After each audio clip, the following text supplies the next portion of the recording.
Welcome back everyone, my name is Daniel and welcome to our second episode in our devlog series.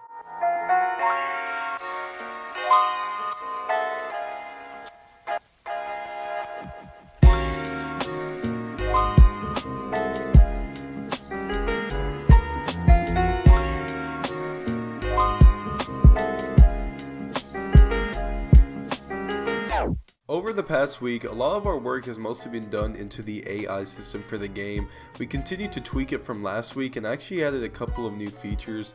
One of them being is we redid how enemies detect the player. Before the rework, the player actually just had to get into a vicinity of the enemy, and no matter where the enemy was looking, the player was detected and they would start chasing the player. I didn't really think this was very realistic for the enemies to do so I actually ended up reworking how that's done and created a field of view type system. This system was a pretty easy system to implement, so on Monday I actually got to work and created this short little system. It was actually a pretty fast thing to create, it didn't take too long, but on the same day we actually did create a couple of other things. One of them being is a max distance from camp.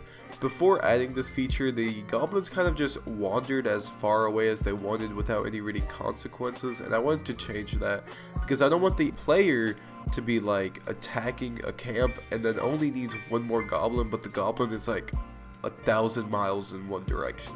So the way I fixed this was basically checking how far the goblin and the center of the camp was, which is a campfire, and you check how far away it is from that, and then once it gets to a certain threshold, in this case it was 50. Once it hits 50, it actually just returns back to that campfire.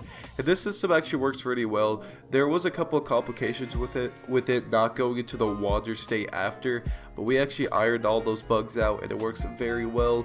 In addition, we actually had another issue with the water state, and it was basically that the two wander points could actually be in a very close proximity, so that the goblin could basically like reach them in a matter of like a half a second, and it would create this weird effect which I just wanted to fix really quick. So that's what we did for mostly the beginning of the week, was just fixing small bugs.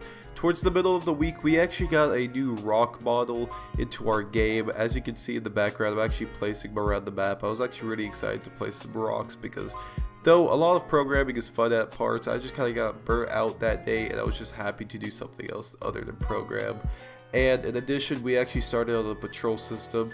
This patrol system actually lasted until Friday. I was working on it and there was a couple of bugs, and I wanted to make sure that only one goblin could be on a patrol path at a time. So that Friday morning I actually hopped on pretty early and I got that all to work.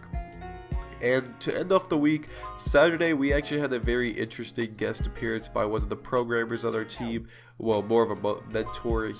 Captain Conrad decided to hop on, and we actually did a Visual Studio live session where me and him both worked on a systemic design for traps and just getting the player to interact with the world.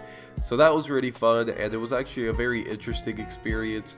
I've never really done a Visual Studio live session before, so that was fun to learn. And to end off the week, we actually got some new bushes and some new like props for the map, which I added on Sunday.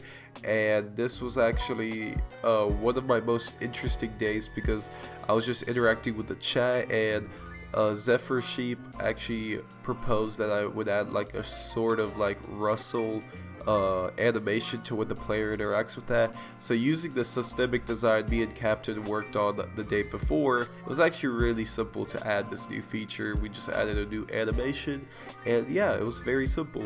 So though this week has been kind of short, I've been mostly sick throughout these last 2 weeks. It's been kind of on and off, but hopefully I'm going to be better by next week, and I'm going to do some more development and create some longer devlogs for everyone here, because I know these are like about 5-minute videos. But yeah, hope you guys enjoyed this week, and see you guys next week.